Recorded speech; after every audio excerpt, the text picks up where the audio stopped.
Just in case your Christmas card doesn't arrive, I've written you a poem, and it goes like this. 'Twas the night before Christmas, and all through the flat, not a creature was stirring, not even the cat. Stockings for hanging from bedposts with care were clamped onto duvets with clips meant for hair.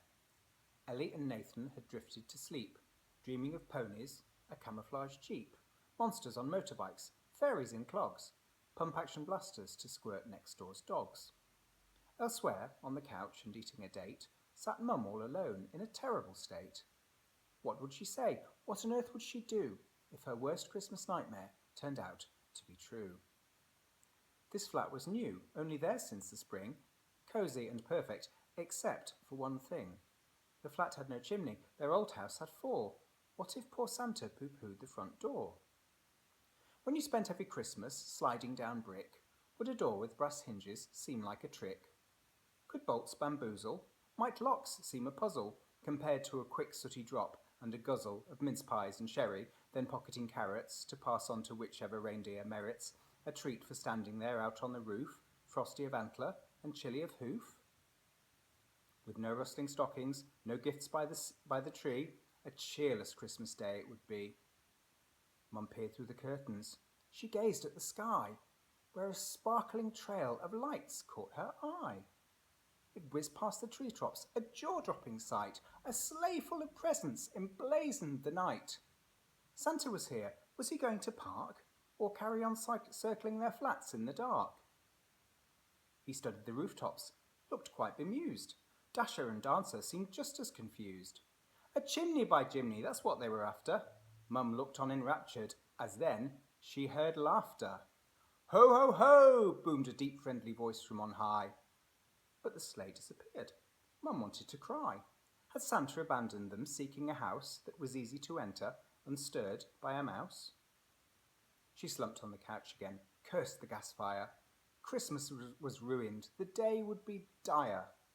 Nathan would blub, and she dreaded a lecture on Yuletide ruined by bad architecture from Ellie. Mum turned on the telly, a carol, dozens of boys in starched white apparel. She reached for a mince pie, then for the sherry. They'd left out for Santa. Well, why not be merry? All of a sudden she heard a loud splash and great heavy footsteps making a dash from bedroom to bedroom. What mischief was this? Were the children awake? Was something amiss? Mum peeped through the crack in the sitting room door as 2 brazen feet stomped across the hall floor.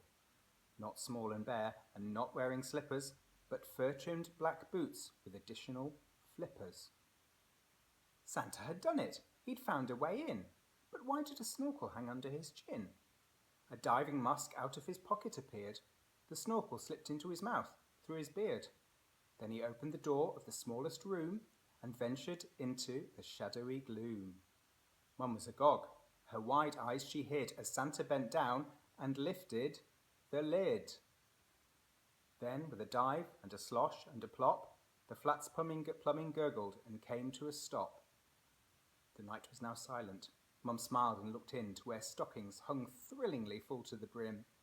Santa, she whispered, how stunningly clever. You still brought my children the best Christmas ever. And she laughed as a voice bubbled out of the loo. Happy Christmas to all, Mum. Especially you. The end. If you like this poem, please hit share. Not that share. The book. Oh. Gillian Vermillion Dream Detective, out now on Amazon. It's the perfect stocking filler, just £3.99.